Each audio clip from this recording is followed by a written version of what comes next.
Donald Trump, hay incertidumbre, por supuesto, sobre la economía de Estados Unidos, un tema que le preocupa bastante a México.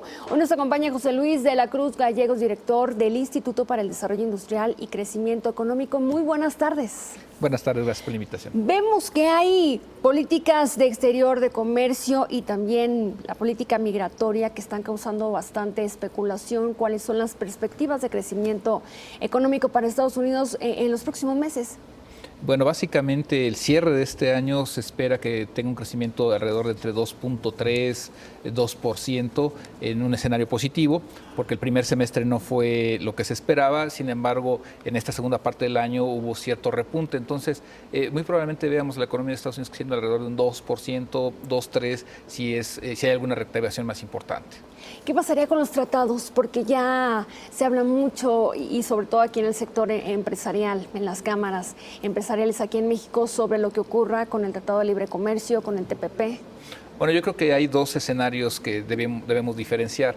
El Tratado de Libre Comercio ya es un mecanismo instalado, es decir, las empresas, tanto norteamericanas o algunas otras extranjeras y evidentemente las mexicanas, ya han funcionalizado durante las últimas 2 décadas su intercambio comercial a través del Tratado de Libre Comercio. Entonces, es complicado que existan, desde mi punto de vista, ajustes demasiado bruscos, y me parece que el propio discurso de Donald Trump, el día que tomó, digamos, su primer discurso después de los resultados electorales, lo que plantean es un escenario de mayor serenidad, es decir, ni siquiera tocó el tema, y yo creo que va a primero hacer un análisis a mayor profundidad de por dónde comenzar esa revisión que sin duda se hará.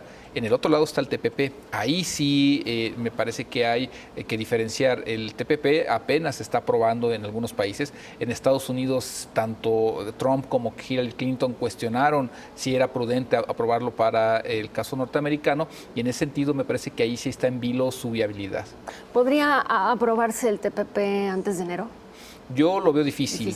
Los norteamericanos respetan mucho sus instituciones.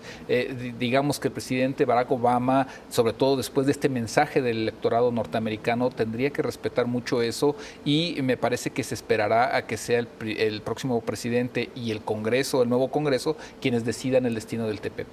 Bien, en relación al Tratado de Libre Comercio, vemos que Canadá se muestra bastante dispuesta a platicar con Donald Trump y hacer una revisión. Me imagino que México estaría bajo el mismo esquema. ¿Qué necesita actualmente este tratado para poder mejorar esta relación comercial? Bueno, yo creo que las áreas de oportunidad tampoco son ya demasiadas, es un tratado maduro. Sin embargo, seguramente Donald Trump estará buscando atender aquellos puntos que tengan que ver con el mercado laboral norteamericano y algunos sectores que son muy sensibles, el propio automotriz, el propio de maquinaria, equipo eléctrico, electrónico, su industria siderúrgica. Me parece que serán algunos de los sectores por donde intentará apuntalarlo, tratando de empujar a que cierta parte del empleo se quede en Estados Unidos, que fue una demanda de los norteamericanos y que el propio presidente Obama trató de impulsar con esta iniciativa para recapturar la manufactura en Estados Unidos. Entonces yo creo que es por ahí en donde empezarán a darse algunos pasos, pero yo no esperaría de inicio demasiados cambios. Mira, aquí tengo unos datos interesantes. Las exportaciones de México están representando actualmente un 25% del PIB y un 75% de esas tienen como destino Estados Unidos. ¿Qué pasaría si Donald Trump impone un arancel de un 35% a los productos mexicanos en aquel país?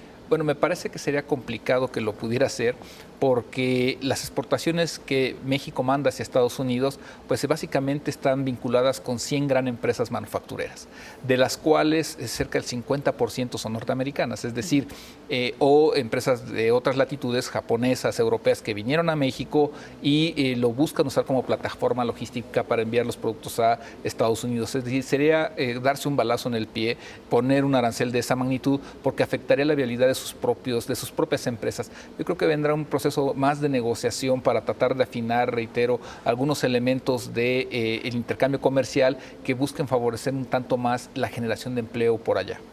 Bien, una última pregunta. La semana pasada, antes de las elecciones estadounidenses, se pensaba que el dólar podría llegar a los 25 pesos en caso de que ganara Donald Trump. ¿Qué pasaría en los próximos días con el dólar? Yo creo que esa parte se sobredimensionó el efecto de volatilidad, probablemente hasta como parte de la campaña política, y yo creo que ahorita se está tendiendo al centro, a una postura más mesurada. El primer efecto de volatilidad, que normalmente es el más fuerte, lo llevó a poco menos de 21 pesos por dólar. Él se ha moderado mucho en el discurso, de hecho tampoco ha salido demasiado a decir otras cosas. Me parece que si sigue en esa postura y empieza a reconstruir la relación política internamente, que debe de hacerlo, sobre todo con su propio partido republicano, que al final lo descobijó, y empieza a encontrar un justo medio, me parece que la parte más volátil por este evento ya pasó. José Luis, un gusto saludarte, gracias por la plática, muy buenas tardes. Gracias por la invitación. José Luis